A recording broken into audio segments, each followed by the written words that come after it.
Vice Advice, Part 4. Covetousness. So if you've been following along this series, which began 4 weeks ago, it's an 8-part series covering the different vices. And though they're each self-contained, it'd be worthwhile listening to them all, because they all build upon each other. And I made it clear that our focus always in dealing with challenges in life is cultivating the angels within us instead of fighting the demons. However, that doesn't mean we don't have demons, and it doesn't mean that we don't have to at times address them. So the approach here has been, even though we are talking about the vices, it's been about obviously harnessing these vices and extracting from them the positive elements, their positive energy, and channeling it towards positive ends. So we covered, in week 1, we covered anger. Week 2, we covered arrogance. Week 3, last week, we covered desire. This is based on the teachings of Rabbi Vital in his classic work called Shara Gedusha, cited in Tanya, chapter 1.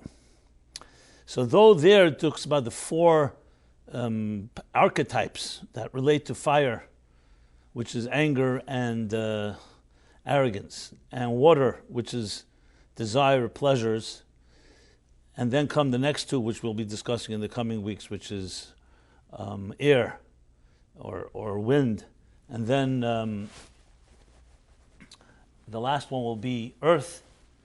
But when you look in Shara Gedusha, you'll see that these are 4 general categories, and they break down into subcategories. So the general category of pleasure and water that which we discussed last week, the Rabbi Chaim Vital writes, has 2 subsets. One is coveting, which we're going to discuss this week, and the other is envy and jealousy, which we'll discuss next week. So what exactly is coveting, and how is it different than desire? It's a subset of it, but it's still different. So we actually have 2 verses in the Torah that both discuss the prohibition, and one of them says, Lo tisave, you shall not desire someone else's possessions, or someone else's property, or someone else's belongings, and this, or a wife, or other things that relate to a person. And then there's an expression, Lo sachmed, which is more famous because it's one of the 10 commandments. It's actually the 10th of the 10 commandments. Lo sachmed eishes recha, you shall not covet the wife of your friend, of your fellow, the house, the possessions, the belongings, and kol asher l'reacha. That's how the 10 commandments end. Everything that belongs to another, you shall not covet. So what's the difference between lo sisave and lo sachmed? So if you know Hebrew, if you don't know Hebrew, you'll find fascinating insight into the Hebrew words. So the word taiva means desire. We discussed that last week at length. Sachmed is another word in Hebrew, chemda, which is more than just desiring, it's coveting. So in the English language, they may be synonymous and may be they may be interchangeable. However, in Hebrew, they're not.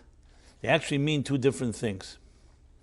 And you could say taiva, loisasava, desire, is the larger umbrella, and sachmed is a subset of taiva, which is as Rabbi Chaim Vital says.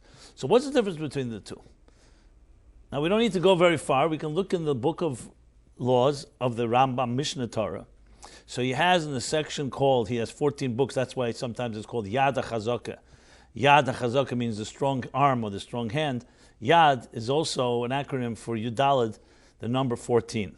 So the Rambam took the 6 tractates of the 6 Sdorim, you could say, not tractates, the 6 main categories of the Talmud, and turned it into 14 books, each one different, categorizing them. And the book of Nezikin, which is the book of damages, dealing with laws around damages, he has the halachas zela v'aveda, the laws of theft and lost property.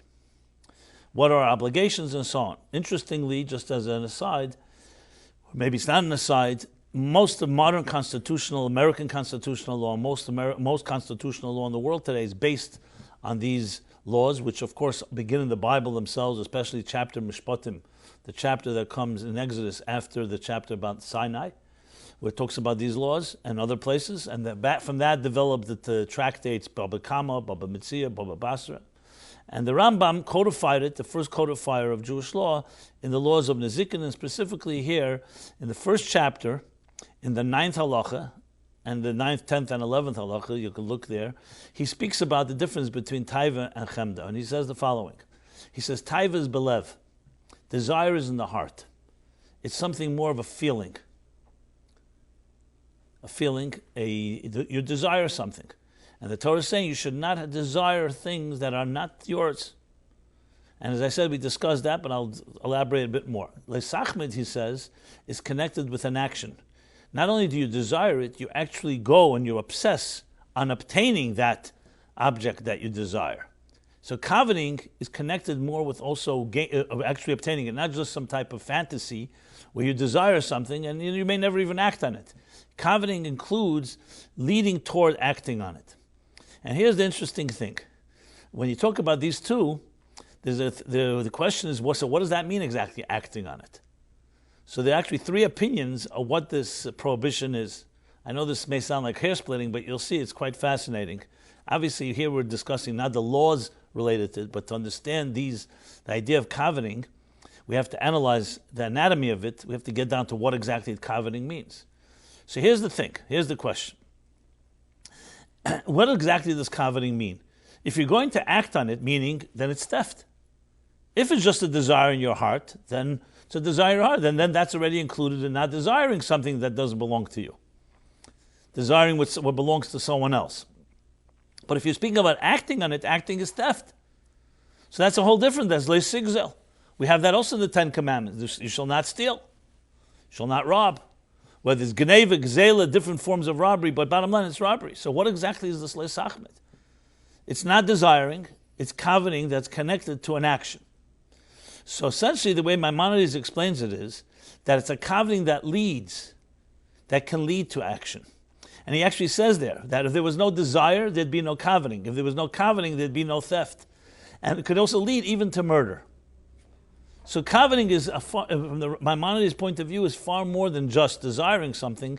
It's beginning to take the desire and leading it towards something else. Now, it may not lead to it, but the Torah is in its careful way of monitoring and regulating human behavior, knowing that human beings can be narcissistic and greedy and selfish. So the Torah doesn't just say don't desire. It talks about not just desiring, but also not coveting. So from the Maimonides' point of view, says the following, that even if you were to pay that person, let's say you would desire something that belongs to another person, their house, or something else that belongs to them, and you're ready to pay them, domim rabim, he says even, a lot of money, not cheap, you're ready to buy it.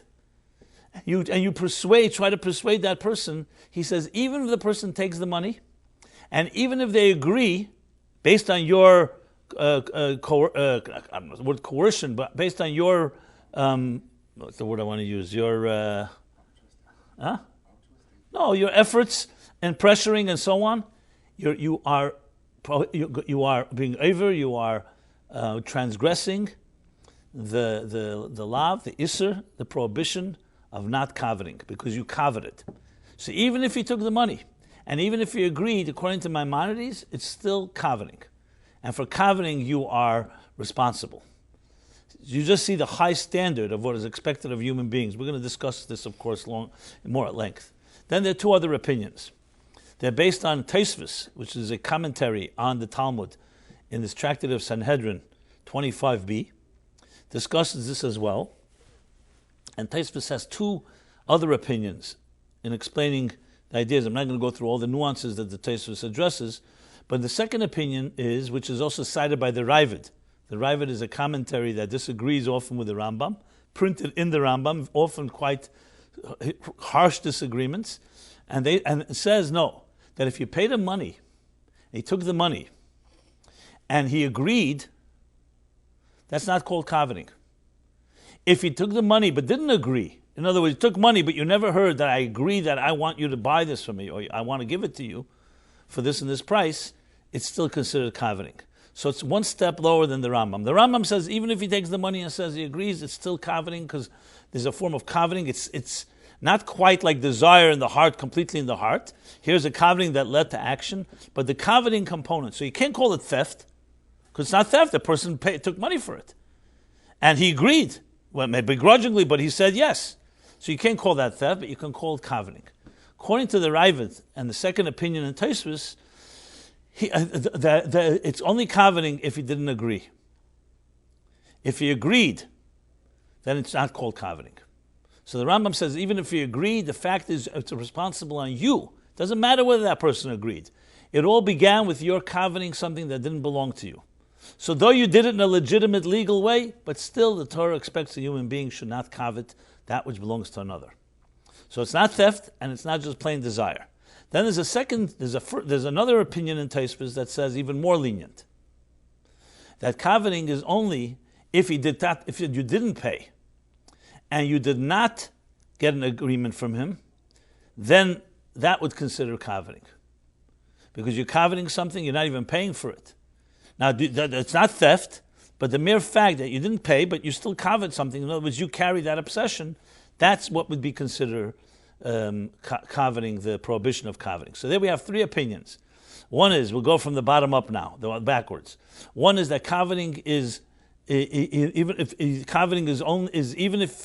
only when you don't pay and the person doesn't agree, the one that you're coveting. Number two is if you pay but he doesn't agree, that's called coveting. And according to Ram, coveting is even if you pay and he agrees, it's still not acceptable. Now, we're not getting into what the consequences are, just to discuss this idea. So what do we have established? That in addition to desire, there's a thing called coveting. And desire is not just in the heart, it's also... coveting is not just in the heart or in thought, but it also leads to some action. Even though on its own it's coveting, but it comes into actually trying to gain control or to own that which belongs to another.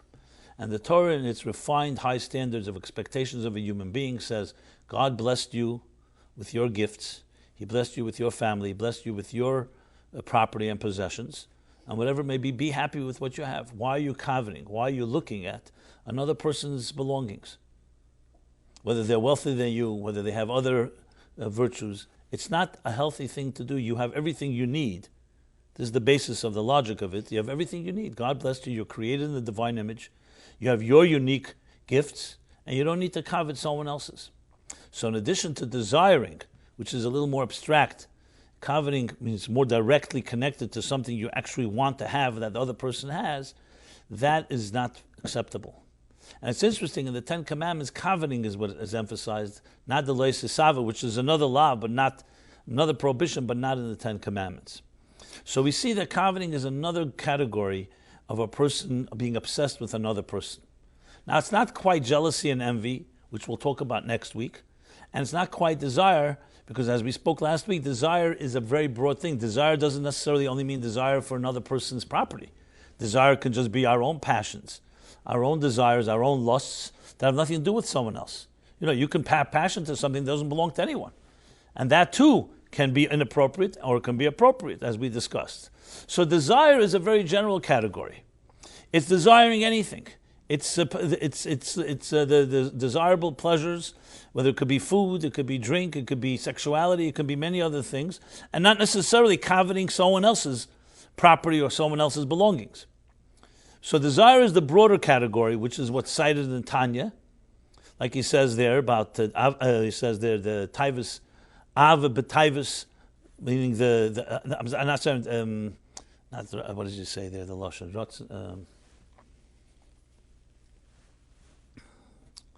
tivus, the tivus of pleasure, the desire of pleasure. The rotzen l'kol tivus, that's what he says. The desire for all pleasures. So that's the broader umbrella category. And this week we're discussing the subcategory in that called coveting. Coveting specifically is coveting, not just coveting an object, but coveting someone else's. So it's now identifying, trying to get and gain someone else's property or someone else's belongings. That is a particular element in this ugly nature called desire. More than desire, the coveting, as I just explained. And according to the Maimonides, it's clearly that the highest standard of all, even if you go and find all kinds of methods to justify it, by paying for it, by appeasing the person, by getting them to say yes, Bottom line is it began from your desiring something that was not yours. So though we cannot call it theft, but we can call it lesachmid. And that's what we're discussing here. So what exactly lies behind the heart of this issue of coveting? What is its real so-called root? And is there a positive side to it? And how are we supposed to deal with it when we do have it? And how do we harness it for the good? That's the discussion, that's the theme that we will be addressing here. After establishing, as I said, the meaning of it. One more thing I'd like to add, that the Ibn Ezra, the commentary, the classic commentary on the Bible, on the Torah, talks about, and he says that people say, you cannot, how could the Torah regulate an emotion? Lo yisachmid is an emotion. Coveting, you're emotionally feeling. The Torah could say you shouldn't steal. You shouldn't go pursue your desires or your coveting. But how could you tell someone not to covet? So Ibn Ezra answers very interestingly. He says, because if you believe in God, and you believe that God said this doesn't belong to you, it's something that can affect that you shouldn't want to covet it in the first place. So it's not regulating an emotion once it's out of control. It's telling you, you have everything you need in life. Why are you coveting on others? That alone will make you not covet. So it's interesting that it's, in a way, it's almost connected to what is very often used today in dialectic and in cognitive dialectic therapy, the idea of using your mind, that if you actually realize and appreciate that you have what you need, you automatically won't covet. So instead of fighting the emotion, we're talking about a mindset that will affect how we will relate to something, and we won't covet in the first place. That's what Ibn Ezra says. From Maimonides, it's not clear, because he does say tesav is in the heart and desire, and coveting is more a desire that leads to acting. So it's not clear, but I don't see any contradiction, and therefore I bring it all into one big picture here. So what lies at the heart of this? Lies at the heart, you can say, lies a certain form of insecurity. Because if you really indeed felt that you have everything you need in life, and something that doesn't belong to you means you don't need it, then why would you covet? So you can argue that this really is the heart of insecurity. You're not comfortable with yourself. You're not comfortable with your place in life. You're not comfortable with your status and your what's the word I want to use? I forgot the word. Your like not step. It's like your well, status is the right word.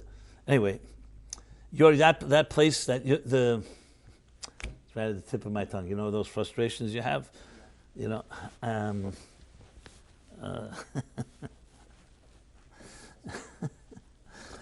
Let's see. Maybe someone's going to come up with a word.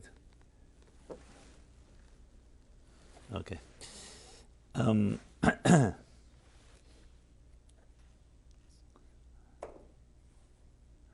we'll use status for now. You're not satisfied with where you stand in life and where your position is, so you covet someone else's position. Maybe you can connect it to the Kotzker Rebbe's famous line where he says, if I am I because you are you, and you are you because I am not, then you are not. But if I am I because I am I, and you are you because you are you, then I am and you are. In other words, bottom line is that very many of us have an identity crisis, and we're not clear or comfortable or secure with what we have, so we're always looking at others to find our identity. This is not uncommon. Children sometimes experience this in school. In school, where they find there's one, let's say, one hero in the class, and everybody's very popular, the popular guy in the class. So everybody wants to emulate. Many people just emulate, and they want to be like that person. Later, you grow older, you realize how foolish it could be, and sometimes it's so ridiculous. But there is that element in human beings where we want to look like sometimes something that looks good. We want to be like that. And we resent the fact that we're not there, and we do covet. I wish I could be you. I wish I could be like that person. So you could say at the root of it lies a certain insecurity and discomfort with one's own identity, and therefore we covet. It may not begin with coveting. It may begin with first a little element of envy or other elements that we look to others for our own, so-called looking for our own place or identity, and then ultimately becomes something that can become deeper, and we begin to actually covet. But if you think about coveting, you also find other forms of it. It's not always the idea that you feel insecure. There's some people who also have what they call schadenfreude, where you just don't fagin, you resent someone else being successful.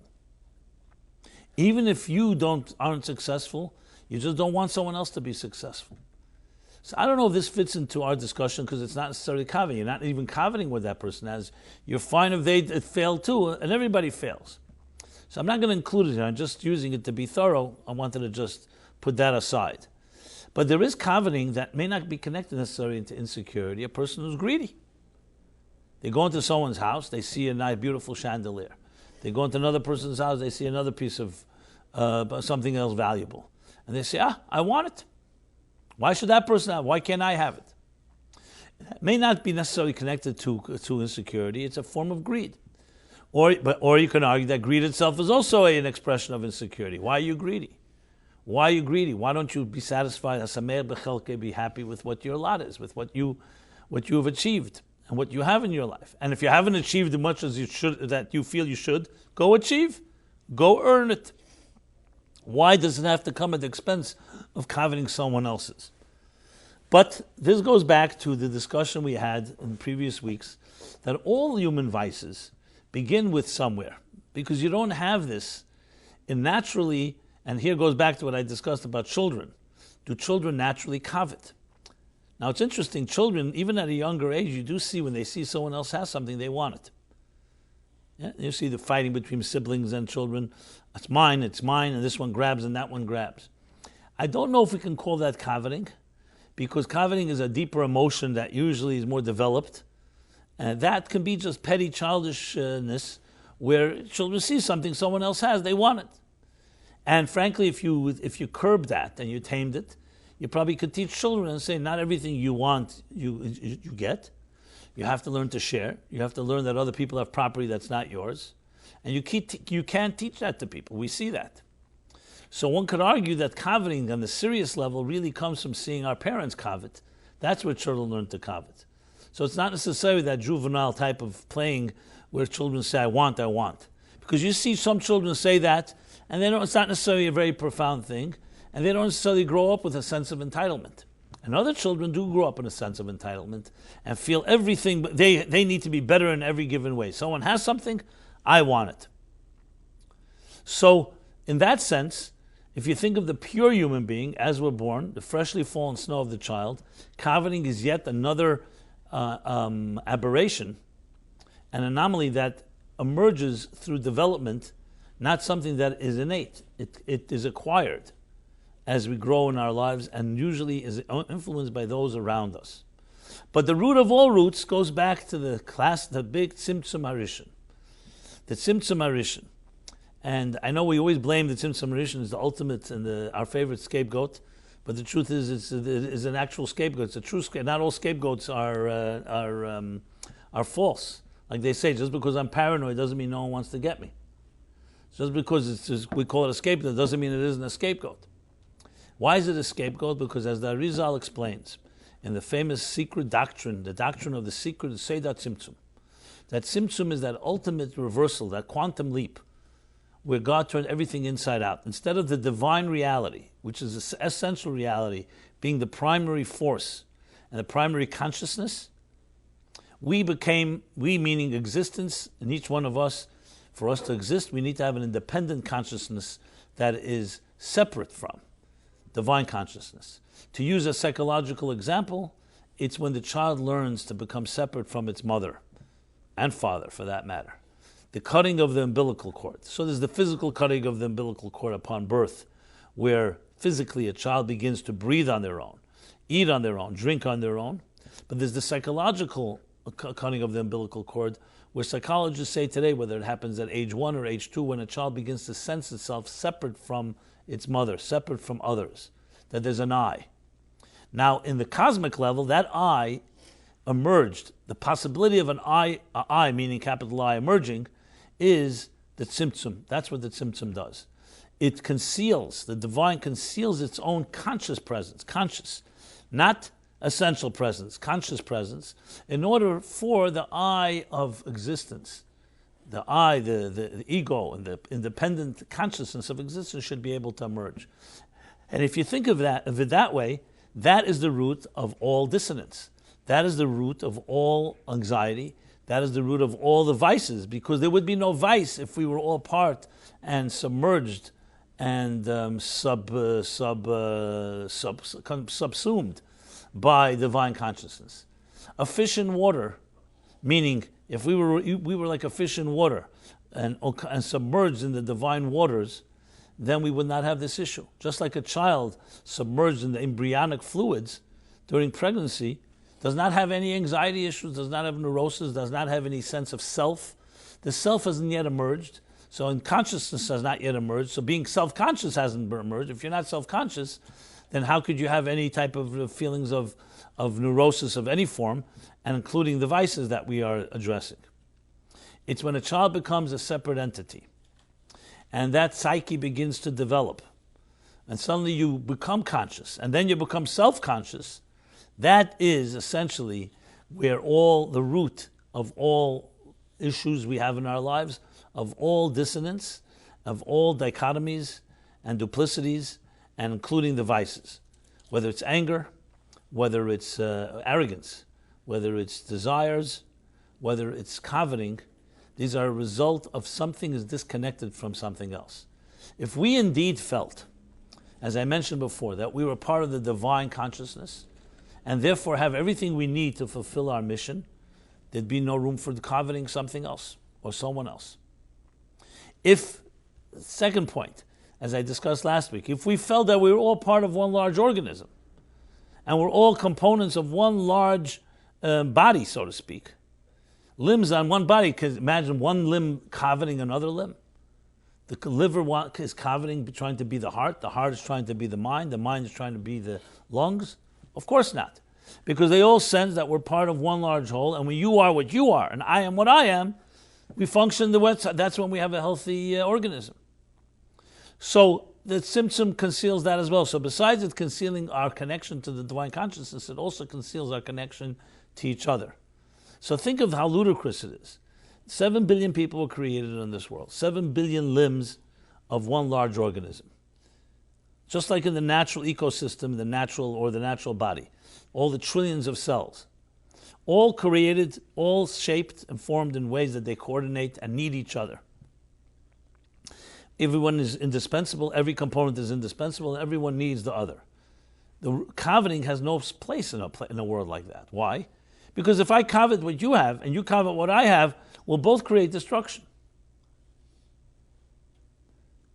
So the whole concept of coveting is meaning that that we're not even sensing that the thing you're coveting is actually undestructive, not just for the other person, for you. Because you're trying to take something that from someone, or coveting something from someone that's where it belongs, and when they have it, that complements you. Think of musical notes in a composition. And one musical note, just an imaginary, ridiculous example. One musical note decides to covet another musical note. Or one person sitting in a orchestra playing the violin is coveting someone who's playing the drums, or the one that's singing. That's ridiculous, right? Because you playing the violin is necessary for the composition to be played out. That one is striking the drums is necessary to do that. So you're going to covet what the drummer is doing, or some other instrument, and then you won't do what you have to do, and that one won't do what they have to do. So you're going to ultimately be compromised.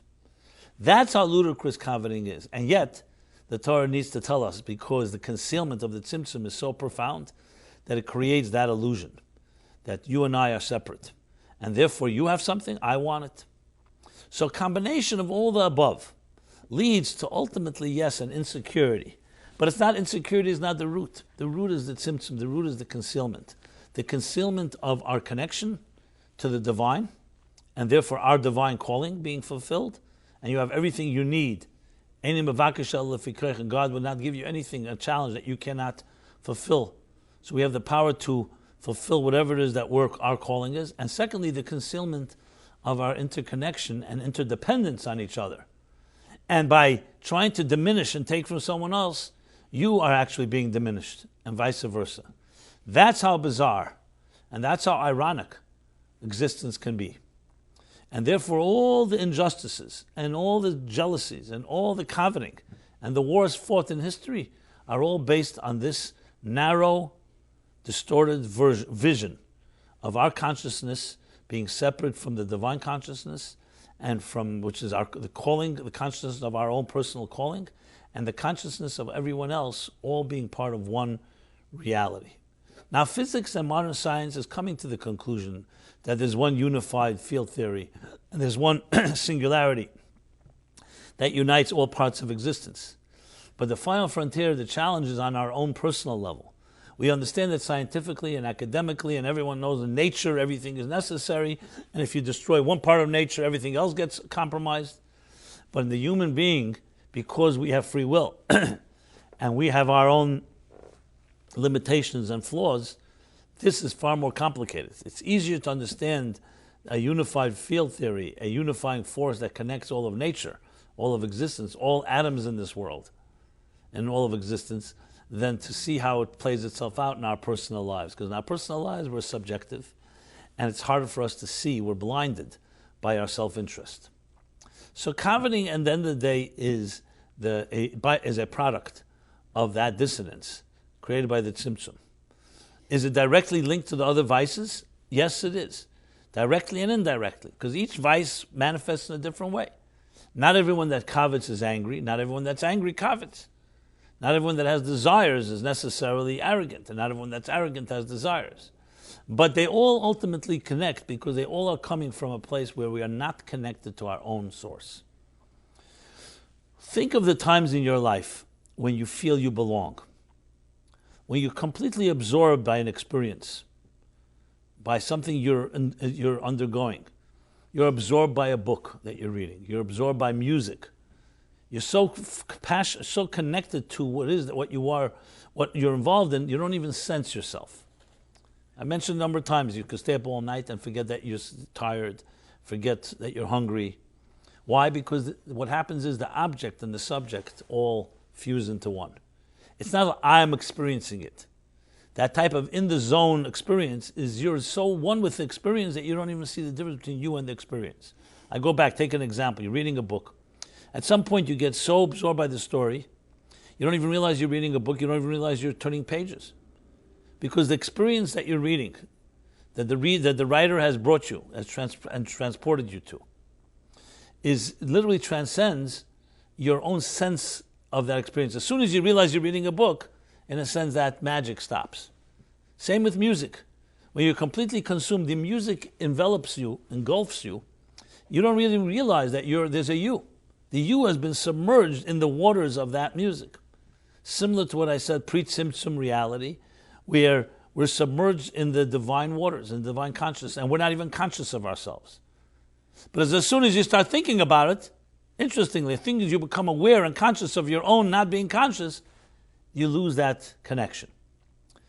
So when you're in that type of place, there's no room for coveting because you are completely absorbed. It's not just because you're secure and you're comfortable and therefore you're not coveting another person. You are so much involved in what you need to be doing that you're completely at peace. So in a way, the challenge and the antidote to coveting consists of two steps. One is to actually concentrate and meditate and realize you have everything you need in life, and that person deserves what they have, and if they do what they have to do and you do what you have to do, you complement each other, and everyone has a give and take. And therefore no room for coveting. That is on a more meditative, where you're contemplating on it and working it out intellectually, and hopefully it affects also your emotions. But then there's another state where you come that you are so absorbed and so immersed in what you should be doing with your life that you don't even think about it. It's not even about thinking I shouldn't covet. I don't need to think about it. I have everything that I need. I'm completely at peace. That is the ultimate goal, obviously, to come to a place like that, because then you preempt the whole need to even discuss it. Now, how does a person get to a place like that? So number one, the first step is that you have to find that calling. You have to find that passion. Sitting around bored, sitting around looking for what to do, sitting around thinking, I don't know where I'm supposed to be going, is the first, obviously, breeding ground for all coveting. Because then you start looking. They say, hey, that person has something that looks like it's fun. This person has something that looks like it's pleasurable. This one has something that looks really special. And why don't I have that?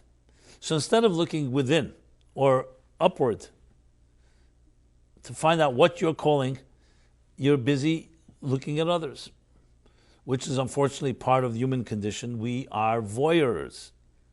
Voyeuristic is the word, right? Voyeurism. We're watching others, watch others, watch others, watch others. The media age doesn't help because you look at the TV or internet and you see different people, whether you see lavish displays, much of it is fake, or you look at magazines and you see the beauty of different people, much of it is airbrushed. Not to say that people can't be beautiful. You begin to covet all this. You say, my life isn't good, look, I want to be like that.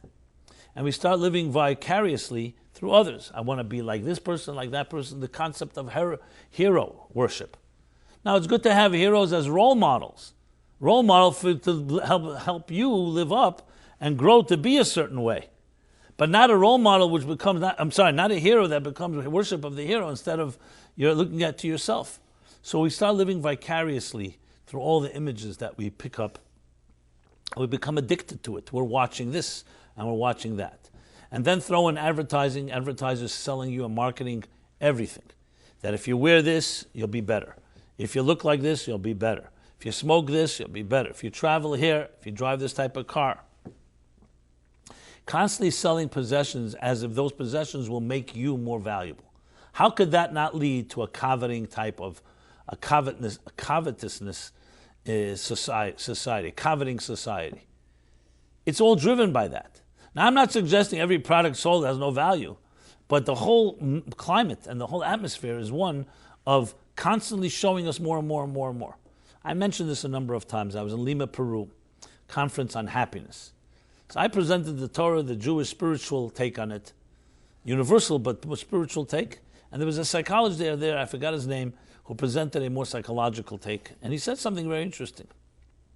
So two things. He said a number of things interesting, but two things that I'd like to share. Number one, he said that he was doing research on happiness and discovered that in one country, the country that has per capita the happiest people is Holland. Now, many people theorize why. Why in Holland? So some say because in Holland you have a health insurance. It's more of a socialist economy, so people don't have that much anxiety. He came up with this theory. In Holland, at least at the time when he said this, public advertising is prohibited. There are no billboards. There's no public advertising. And his theory goes like this: that by the time in the Western world, by the time you're age 20, the average man or woman has seen 1 million advertisements. And there's no way that you've bought 1 million products. Or even if you've seen an ad for the same product, but it's quite a large number. So what it ends up leaving you is wanting, longing, coveting. How could you ever be happy? The bar has been lifted. Look how it's out there. So much is out there. How could you ever be happy? You'll never get it all. Eino demez v'chetzi taivasa b'yodeh is an expression. A person doesn't die when even having half of their desires fulfilled. Whereas in Holland, since there's no that advertising, there's less stuff exposure, and therefore people's expectations are lower, and their happiness and contentment is higher. The famous story they tell about, the analogy they say about someone who's not happy. They have a house with 20 rooms and so on. So they say, go live with someone with one bedroom, one room, everyone in one room. And once the standard is created, is lowered, then suddenly you're happy with having 2 rooms or 3 rooms. So lavishness, or I should say prosperity, there's more than one word. I wanted to say what happens when someone has a lot, opulence, is not necessarily the solution to happiness. The second thing he pointed out, which is relevant here as well, is that statistics show that if someone wins $1,000 and they lose $1,000, they don't feel equal, they don't feel even. The pain of losing $1,000 is stronger than the joy and happiness gained from winning $1,000. However, if you win $4,000, then that can counter the $1,000 loss, which means we have a sense of entitlement, a sense of I deserve more, and losing is more painful than gaining. Whereas if a person is secure with who they are, It should be equal, if not even more. That when you gain, you should be happier. And losing should be not so disturbing to you. But this all indicates to what I was saying earlier about the whole approach with coveting and so on, which is all about ultimately, like I said, the person seeing so much.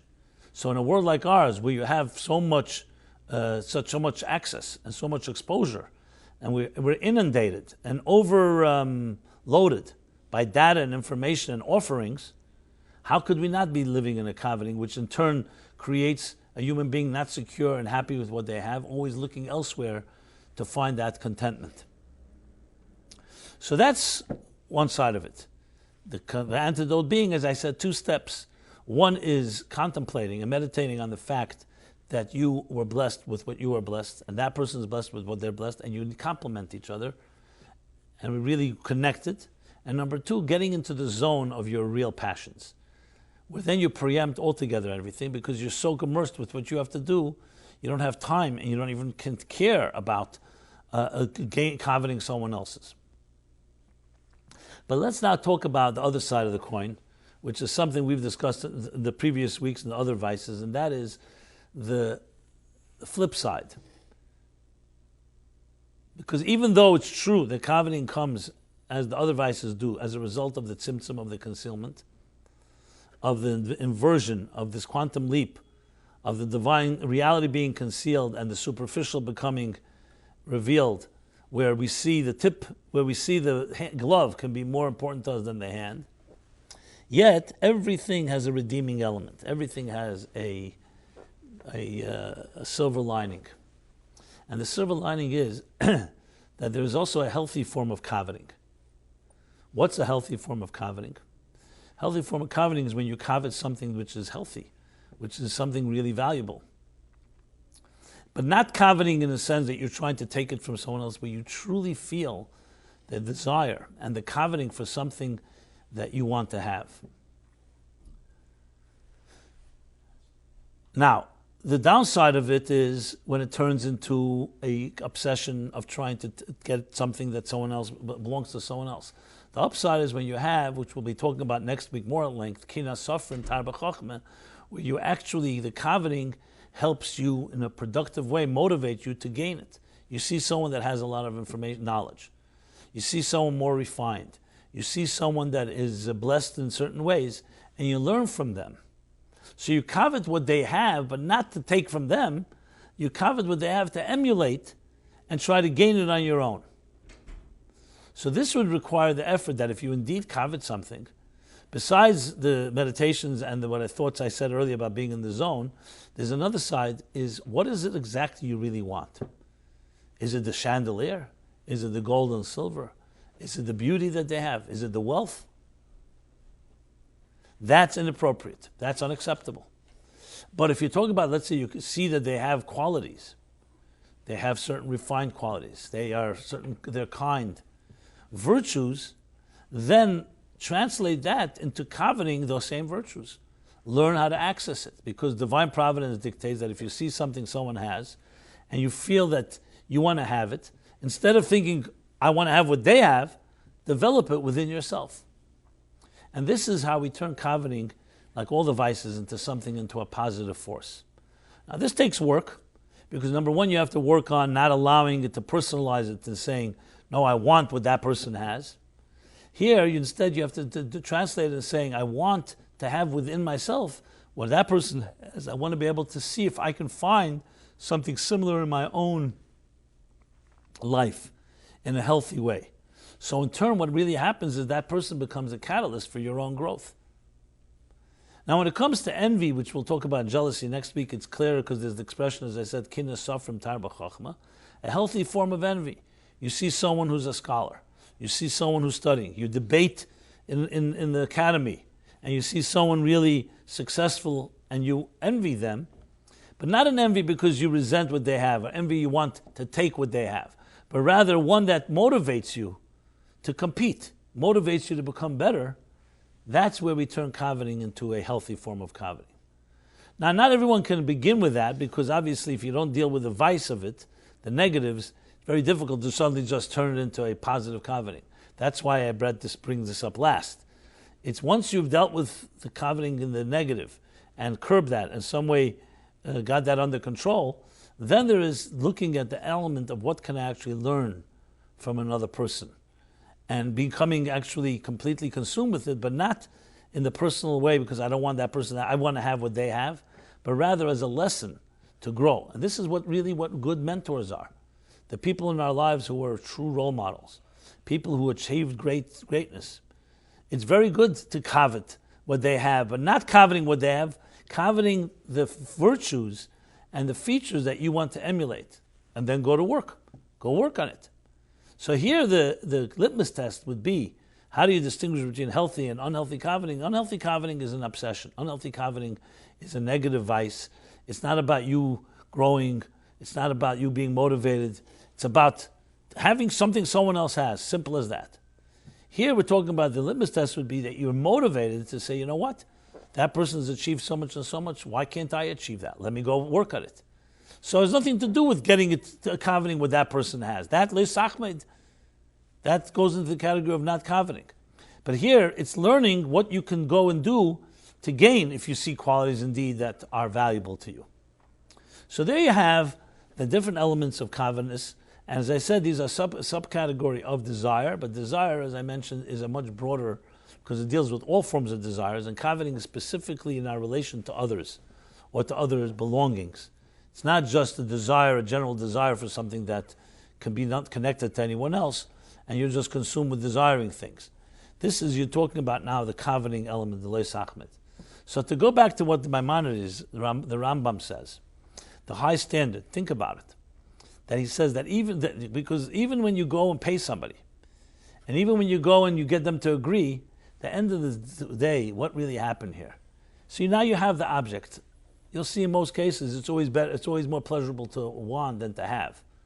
So let's say what's happened is that you never really gained your own stature. Why? Because you ended up getting someone else's. So the Rambam says that's already an element of coveting. You paid them, so it's not theft, fine, they agreed. They may even not be even resentful. But what you did was, instead of finding in your lot and what God blessed you and allocated you with your resources, you went and in some way manipulated someone else to give you what they had and coveted. So what did you gain? You may have gained the object, but did you gain self-respect? Did you gain dignity? Did you really connect to your calling?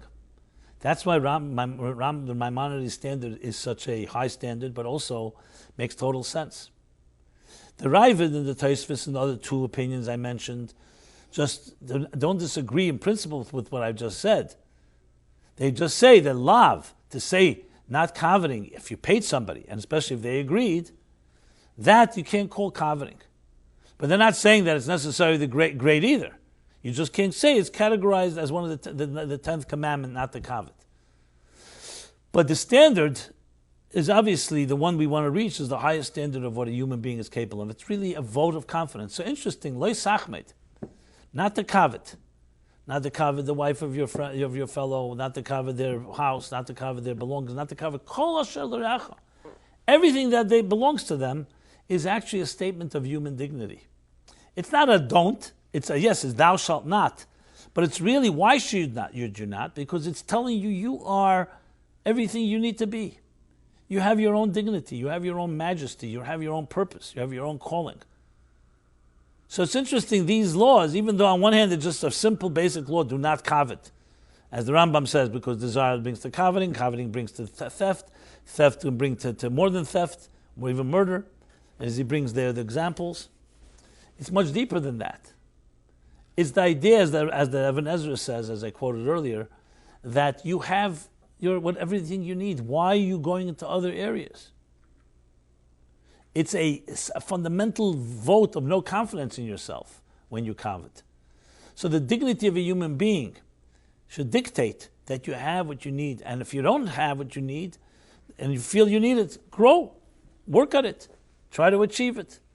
God may bless you, as I mentioned before. So there you have part 4 of this Vice Advice series.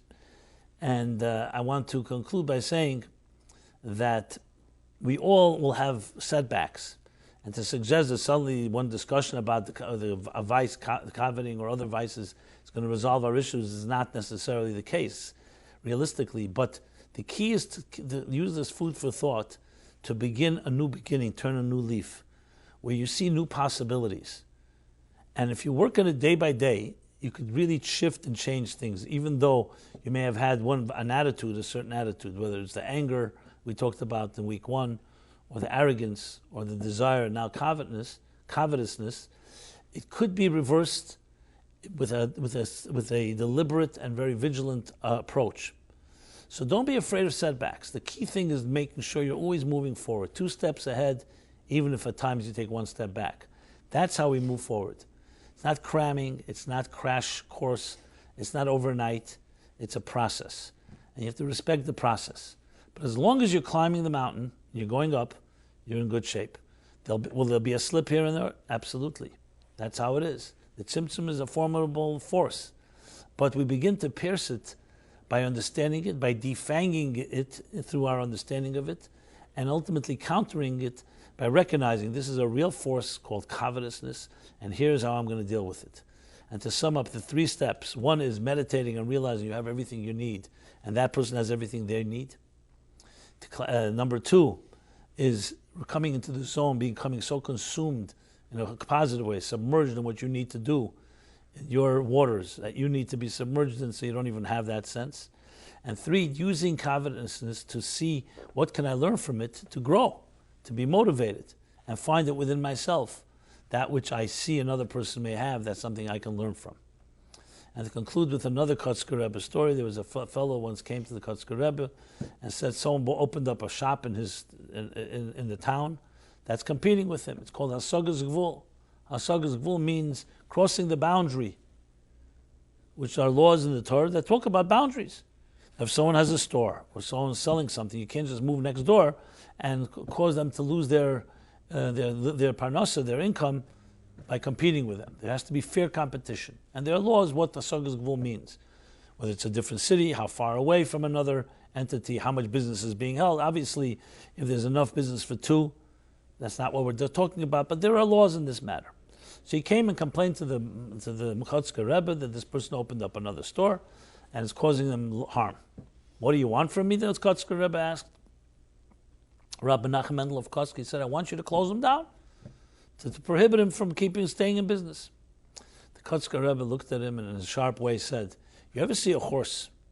When a horse goes to water, to a river, to go drink, what does it do?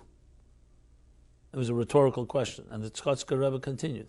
So the horse comes over to the river, and right before he's about to drink, he begins to stamp his feet. Why is he stamping his feet?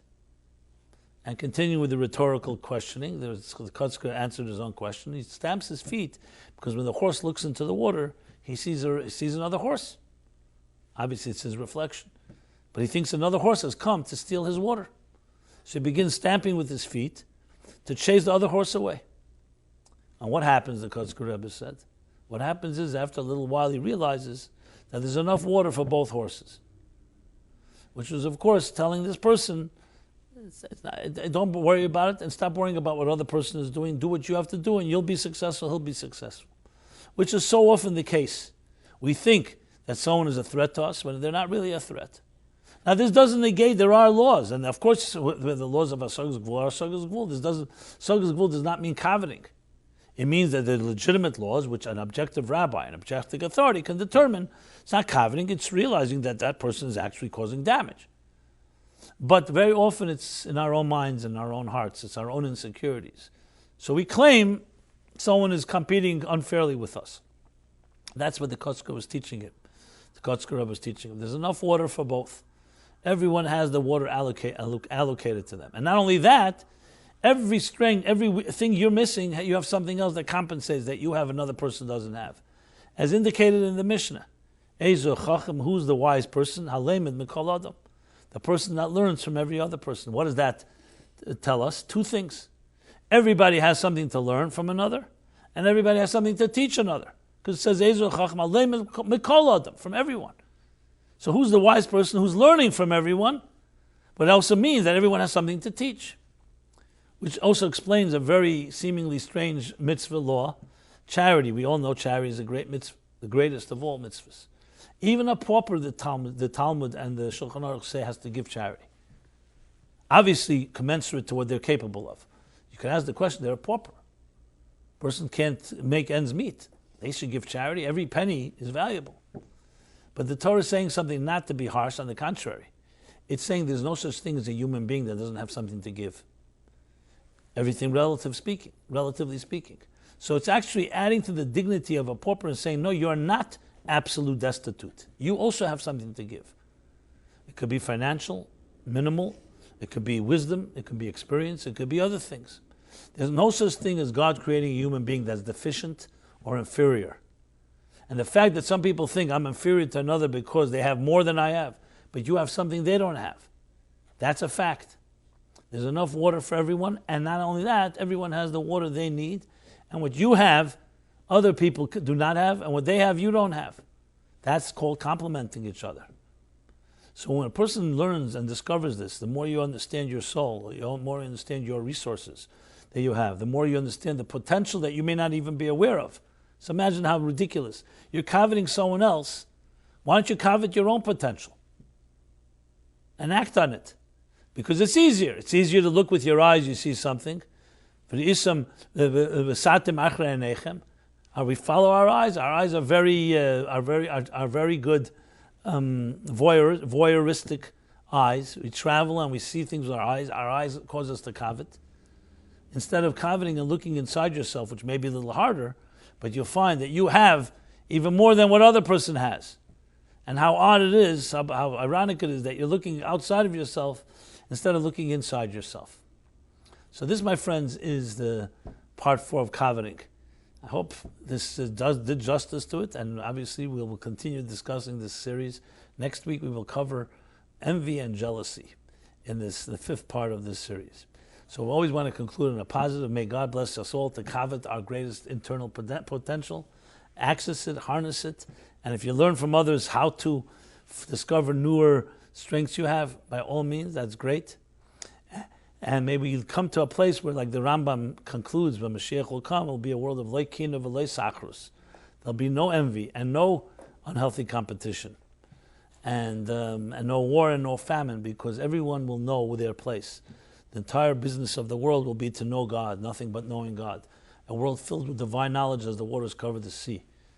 So when you're submerged as waters cover the sea in the divine knowledge, which includes the knowledge of what you're supposed to be doing with your life, your calling, your mission, is automatically lo yareu v'lo yashchisu b'chol har kodshi.